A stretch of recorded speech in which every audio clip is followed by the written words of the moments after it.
Assalamualaikum warahmatullahi wabarakatuh. Perkenalkan, nama saya Hazila C. Sadija dengan NIM 20042087 dari Prodi Ilmu Administrasi Negara. Pada kesempatan kali ini, saya akan menjelaskan bagaimana cara menentukan mean, korelasi ganda, regresi linear sederhana, regresi linear berganda, uji statistik, komparatif one sample test dan two sample test, dan chi-square menggunakan aplikasi SPSS. Yang pertama, saya akan mencoba menentukan mean pada data yang telah saya buat tersebut. Pertama, saya memiliki data sebanyak 25 sampel yang saya bikin di Microsoft Excel yang terdiri dari 2 variabel X dan 1 variabel Y.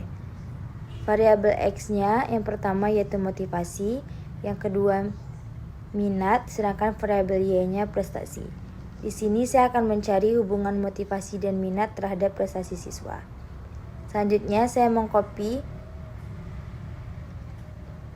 data tersebut lalu lanjut ke aplikasi SPSS, membuat nama. Yang pertama yaitu variabel X pertama, mengubah desimalnya menjadi 0, labelnya menjadi motivasi, measure-nya menjadi scale. Yang kedua variabel X yang kedua, desimalnya kita ubah jadi 0, labelnya menjadi minat, dan measure-nya juga scale. Yang ketiga itu variabel Y, desimalnya kita ubah jadi 0, labelnya kita ubah jadi prestasi siswa, measure-nya juga scale. Lalu lanjut ke bagian data view, kita lalu lanjut ke bagian analyze, ke bagian deskriptif statistik, lanjut ke bagian frekuensi,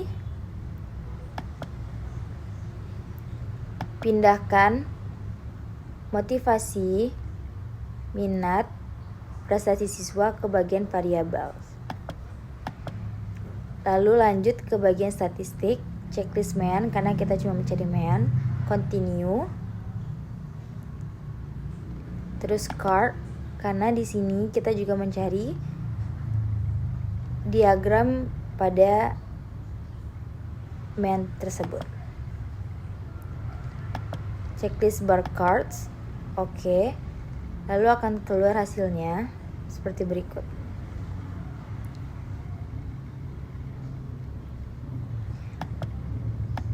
Mean pada data tersebut untuk motivasi 66,68, minat 67,12, prestasi siswa 69,48.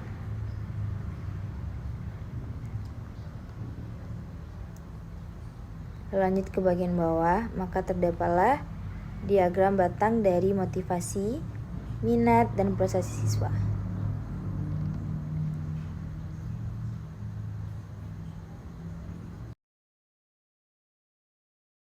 Selanjutnya, kita akan membahas tentang korelasi berganda. Korelasi berganda merupakan salah satu metode yang digunakan untuk melihat hubungan dari 3 variabel atau bahkan lebih, di mana 2 variabel merupakan variabel independen dan satu lagi merupakan variabel dependen. Di sini saya menggunakan data yang sama pada saat saya mencari mean tadi, sama X1-nya motivasi, X2-nya minat, Y-nya prestasi siswa. Lanjut ke bagian analyze, ke bagian regression linear, pindahkan motivasi dan minat ke bagian independen, dependen, prestasi siswa.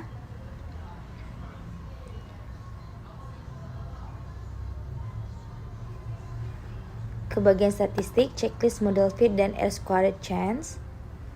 Continue, oke. Maka akan keluar hasilnya. Di korelasi berganda ini, jika nilai sigma chance kecil 0,05, maka artinya berkorelasi atau ada hubungan. Sedangkan jika nilai significance besar 0,05, maka artinya tidak adanya korelasi, tidak adanya hubungan. Pada tabel model summary kita, pada data kita ini,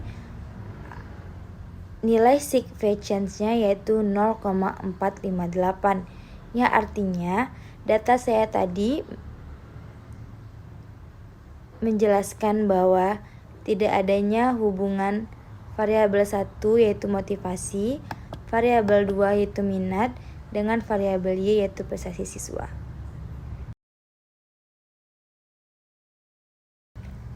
Baiklah, selanjutnya saya akan membahas tentang bagaimana cara menentukan regresi linear sederhana pada sebuah data. Regresi linear sederhana bertujuan untuk menguji pengaruh satu variabel bebas terhadap variabel terikat. Di sini saya sudah memiliki data yaitu sebanyak 16 buah yang terdiri dari dua variabel. Yang pertama variabel bebas yaitu X, di sini ialah penampilan. Yang kedua variabel terikat yaitu Y, di sini adalah kinerja para pegawai. Di sini saya akan mencari tahu apakah ada hubungan antara penampilan dengan kinerja para pegawai.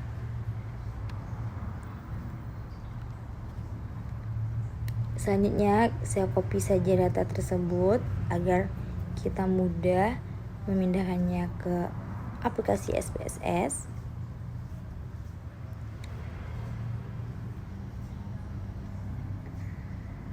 Lanjut ke bagian aplikasi SPSS, ke bagian variable view, membuat nama yaitu X,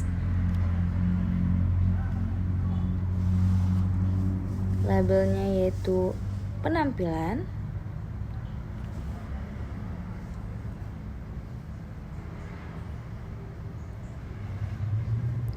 measure-nya kita ubah menjadi scale. Yang kedua Y, desimalnya kita ubah jadi 0, labelnya yaitu kinerja pegawai,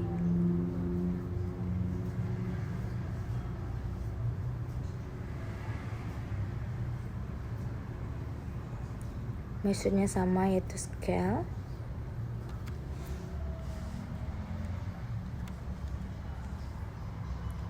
Lanjut ke bagian data view, kita pasti saja data yang telah kita copy tadi. Ke bagian analyze,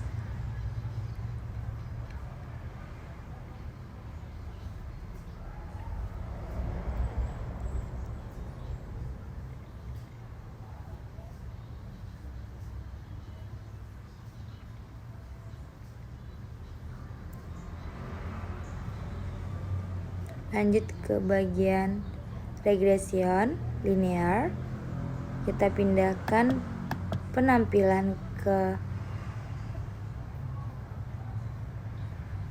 kolom independen, kinerja ke kolom dependen.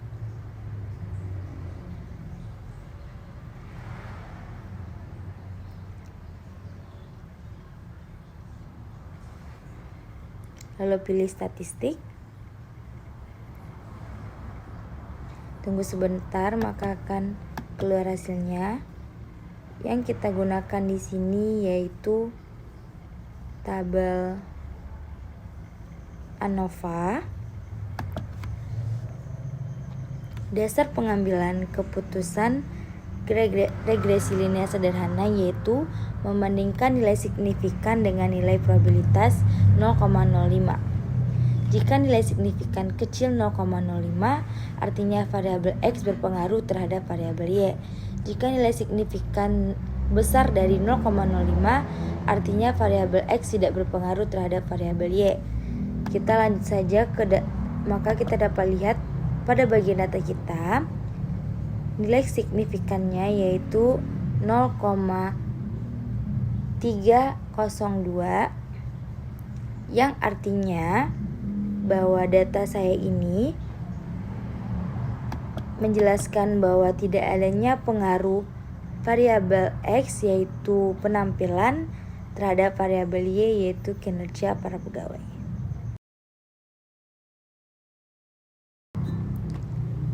Selanjutnya, saya akan masuk ke bagian bagaimana cara menentukan regresi linear berganda pada sebuah data. Regresi linear berganda merupakan model regresi yang melibatkan lebih dari satu variabel independen. Analisis regresi linear berganda dilakukan untuk mengetahui arah dan seberapa besar pengaruh variabel independen terhadap variabel dependen. Langsung saja, di sini saya sudah terdapat sebuah data yang terdiri dari 3 variabel, 2 variabel bebas, dan 1 variabel terikat. 2 variabel bebasnya X1 yaitu motivasi, X2-nya minat, dan Y-nya adalah prestasi kerja. Lanjut ke bagian analyze, ke bagian regression, ke bagian linear. Pindahkan motivasi dan minat ke bagian independen, dan prestasi siswa ke bagian dependen. Statistik, model fit dan R-squared chance di checklist. Model fit saja yang di checklist. Continue. Plotnya tidak kita apa-apakan. Oke, tunggu sebentar lalu akan keluar hasilnya. Ada beberapa tabel di sini, tetapi hanya tabel koefisien saja yang kita gunakan untuk membaca hasilnya. Di sini nilai konstantanya yaitu 55, 231, motivasi min 0,66, minat 278. Pada regresi linear berganda ini terdapat persamaan, yaitu Y sama dengan konstanta ditambah koefisien determinasi X1 ditambah koefisien determinasi 2 X2 ditambah error term. Nanti saya akan munculkan persamaannya. Dengan persamaan tersebut kita dapat membaca apakah ada pengaruh variabel independen terhadap variabel dependen. Maka berdasarkan data yang telah saya awal tersebut, maka dihasilkan persamaan sebagai berikut. Y 55 231 dikurang 0,66 X1 ditambah 278 X2 ditambah E. Maka dapat diartikan nilai konstanta prestasi siswa sebesar 55231 yang mengatakan jika variabel X1 dan X2 yaitu motivasi dan minat sama dengan 0, maka prestasi siswa sebesar 55231. Koefisien X1 sebesar min 0,66 menunjukkan pengaruh negatif yaitu berlawanan arah. Jika motivasi mengalami kenaikan 1%, maka sebaliknya prestasi siswa mengalami penurunan sebesar 0,66. Koefisien X2 sebesar 278 menunjukkan pengaruh positif yaitu searah. Jika minat mengalami kenaikan 1%, maka prestasi siswa mengalami kenaikan 278.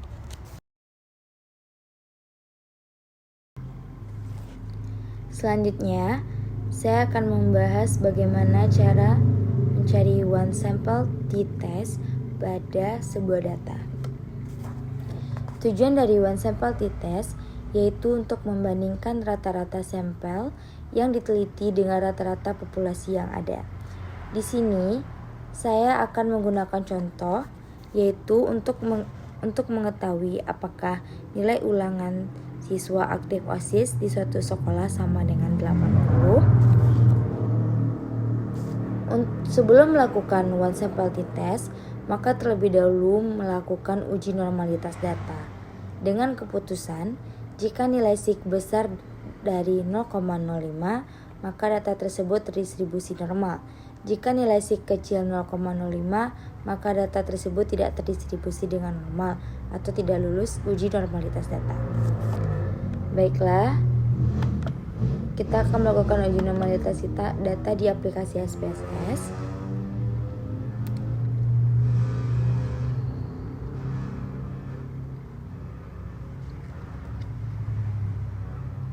Di sini saya sudah memiliki sebanyak 12 data, yaitu rata-rata nilai ulangan siswa aktif OSIS di suatu sekolah. dengan kelas yang berbeda-beda.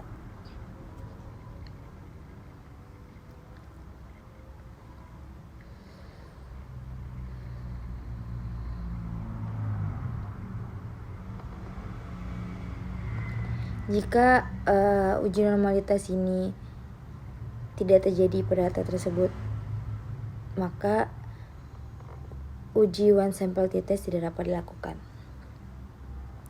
Lanjut ke aplikasi SPSS.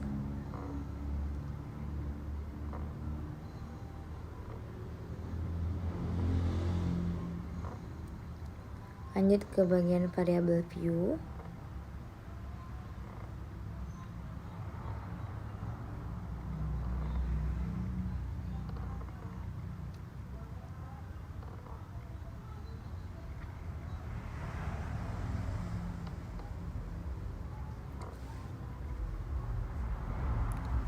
Lanjut ke bagian memberikan nama, yaitu nilai. Desimalnya kita ubah jadi 0. Kalau nggak dikasih label juga nggak masalah guys. Terus message-nya kita ubah jadi scale. Terus kita copy dulu datanya dari Microsoft Excel. Kita pindahkan ke aplikasi SPSS, yaitu bagian data view. Paste datanya. Lanjut ke bagian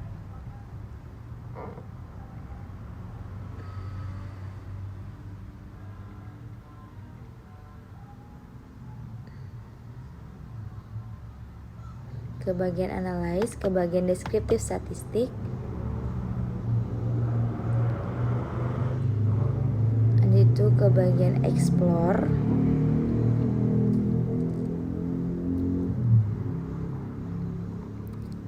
Terus kita pindahkan nilai ke kolom dependent list.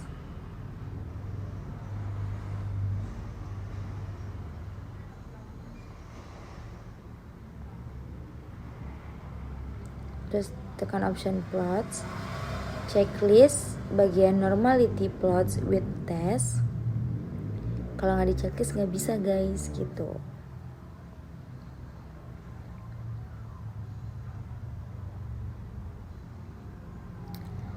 Lanjut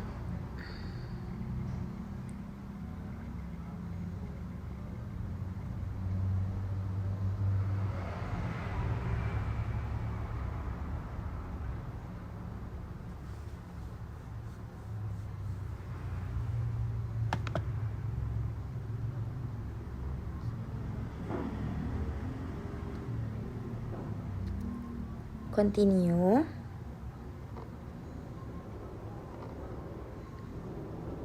Oke.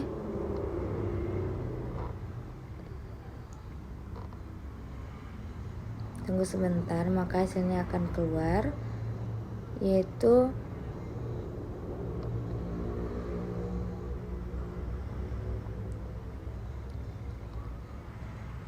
pada tabel test of normality nilai sig-nya di sini 0,040.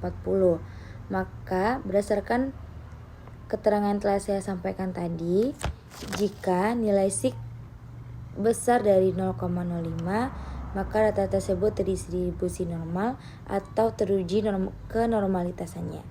Dengan begitu kita dapat melakukan uji one sample t-test. Selanjutnya kita masuk kepada pengujian one sample t-test dengan menggunakan sebuah data. Saya telah menyebutkan sebelumnya bahwa saya menggunakan contoh di sini, yaitu untuk mengetahui apakah nilai ulangan siswa aktif OSIS sama dengan 80 dengan menggunakan dua hipotesis. Yang pertama hipotesis 0 atau disebut juga dengan H0, yaitu nilai ulangan siswa aktif di OSIS di suatu sekolah sama dengan 80, sedangkan H1-nya yaitu nilai ulangan siswa aktif di OSIS di suatu sekolah tidak sama dengan 80. Mari kita buktikan. Lanjut ke aplikasi SPSS-nya. Lanjut ke bagian analyze, ke bagian compare means, ke bagian one sample t-test. Pindahkan nilai ulangan ke kolom test variable. Ubah tes value-nya ke 80. Karena kan hipotesisnya mengatakan apakah kita kan mencari apakah nilai ulangan ini sama dengan 80 atau sama dengan 80. Maka tes value-nya yang kita bikin di sini adalah 80. Tunggu sebentar. Di sini ada 2 tabel, tapi saya cuma menggunakan tabel one sample t-test. Pengambilan keputusan pada one sample t-test ini ada 3, yaitu yang pertama membandingkan nilai SIG dengan 0,05, yang kedua membandingkan T hitung dengan T tabel, yang ketiga melihat perbandingan nilai T hitung dengan T tabel dengan kurva. Tapi di sini saya cuma menggunakan pengambilan keputusan dengan cara membandingkan nilai SIG dengan 0,05. Di sini terlihat bahwa SIG 2 toilet dari data saya tersebut yaitu 0,00, yang artinya jika nilai SIG 2 toilet kecil 0,05 maka H0 ditolak. Jika nilai SIG 2 toilet besar dari 0,05 maka H0 diterima. Karena pada data tersebut nilai SIG 2 toiletnya 0,00, maka dapat diartikan bahwa nilai rata-rata ulangan siswa aktif di OSIS di suatu sekolah tidak sama dengan 80. Baiklah, selanjutnya kita akan masuk kepada bagian two sample t-test. Two sample t-test atau disebut juga dengan uji T2 sampel merupakan uji statistik parametrik yang membandingkan 2 kelompok independen untuk menentukan apakah ada bukti bahwa rata-rata populasi secara statistik signifikan berbeda. Uji T2 sampel dapat digolongkan ke dalam 2 jenis uji, yaitu dependent sample t-test dan independent sample t-test. Kali ini saya akan menggunakan uji dependent sample t-test atau disering diistilahkan dengan paired sample t-test. Adalah jenis uji statistika yang bertujuan untuk membandingkan rata-rata 2 grup yang saling berpasangan.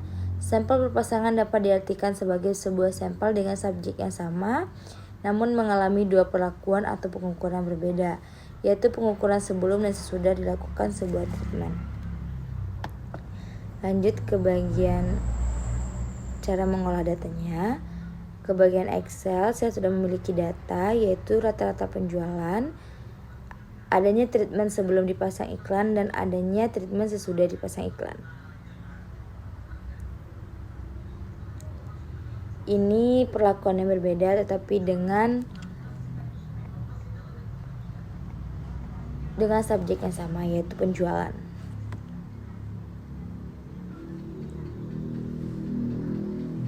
Terus lanjut ke aplikasi SPSS. Jangan lupa ke bagian variable view, bernama ubah desimal jadi 0, labelnya yaitu sebelum dipasang iklan.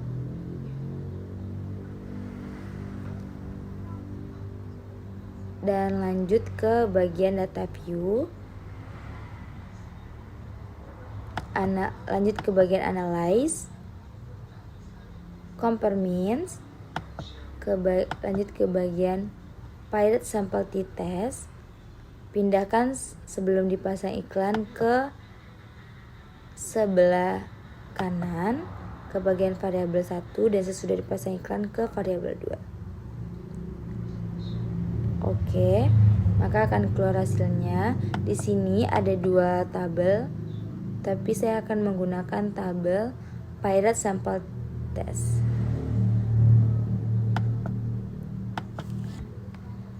Pengambilan keputusan pada two sample t-test ini yaitu menggunakan membandingkan SIG 2 toilet dengan 0,05.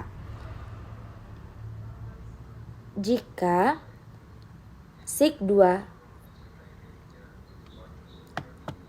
Jika nilai sig2 Taillet kecil 0,05, maka menunjukkan adanya perbedaan yang signifikan antar variabel awal dengan variabel akhir. Ini menunjukkan terdapat pengaruh yang bermakna terhadap perbedaan perlakuan yang diberikan. Jika nilai sig2 Taillet besar dari 0,05, menunjukkan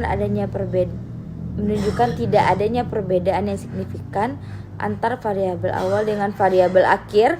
Ini menunjukkan terdapat tidak adanya pengaruh yang bermakna terhadap perbedaan perlakuan yang diberikan. Lanjut kita lihat data kita. Pada data saya tersebut, nilai sig2 Tailletnya yaitu 0,00, yang berarti bahwa nilai tersebut kecil dari 0,25. Pada kesimpulannya, data saya tersebut menunjukkan adanya perbedaan yang signifikan antar variabel awal dengan variabel akhir dan menunjukkan terdapat pengaruh yang bermakna terhadap perbedaan perlakuan yang diberikan. Selanjutnya kita masuk ke bagian pengujian chi-square. Uji chi-square bertujuan untuk mengetahui hubungan antar variabel yang terdapat pada baris atau kolom. Jenis data yang digunakan berbentuk kategori atau data frekuensi. Di sini saya menggunakan data kategori, yaitu usia. Saya kategorikan menjadi 3, yaitu remaja dengan nilai 1, dewasa dengan nilai 2, lansia dengan nilai 3, dan pendidikan SMP dengan kategori 1, SMA kategori 2, dan S1 kategori 3. Di sini saya mengangkat contoh kasus, yaitu hubungan usia dengan tingkat pendidikan yang telah dicapainya. Lanjut ke aplikasi SPSS.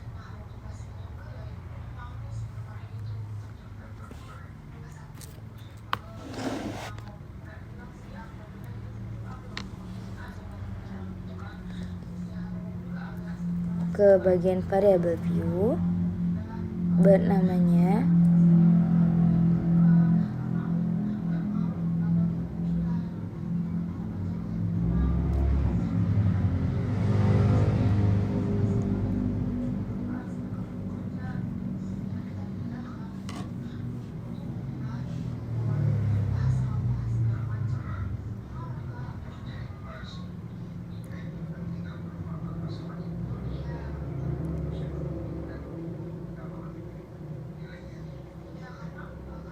pada bagian value 1 labelnya dengan remaja,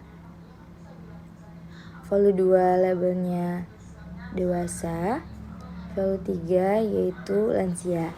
Sama dengan data yang telah saya buat di Excel tadi, yaitu yang telah saya kategorikan, kita masukkan ulang ke bagian value di SPSS, di bagian variable view.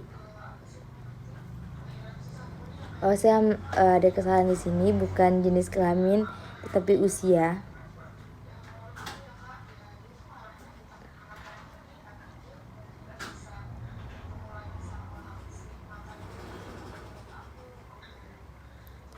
Yang kedua yaitu pendidikan, tingkat pendidikan yang telah dicapai. Desimalnya kita ubah jadi 0. Labelnya itu pendidikan. Value-nya sama seperti tadi, berdasarkan kategori yang telah saya buat tadi di Excel.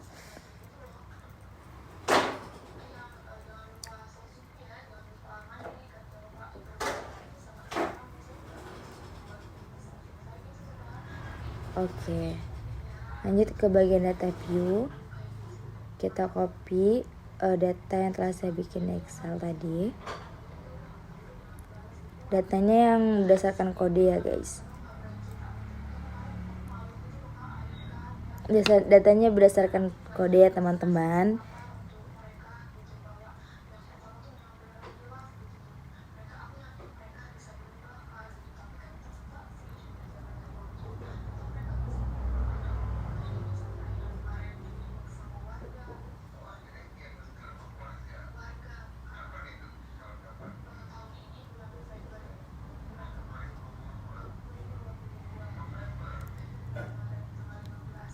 Kita masukkan ke SPSS.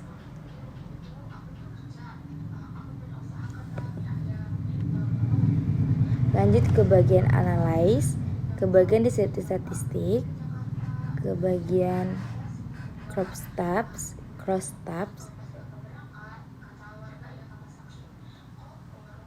Kita pindahkan usia ke tabel rows, pendidikan ke tabel kolom. Statistik. Terus kita checklist G-score, karena kita untuk mencari G-score ya. Jadi kita checklist G-score. Continue. Oke.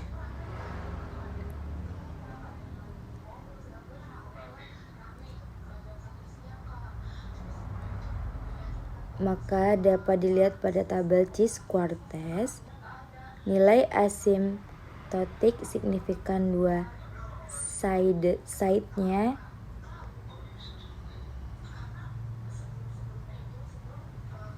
yaitu 0,165.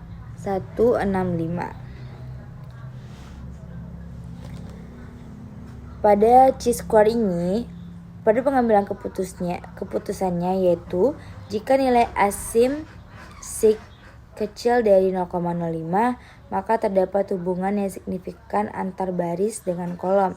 Jika nilai asim sig besar dari 0,25, maka tidak ada hubungan yang signifikan antar baris dengan kolom.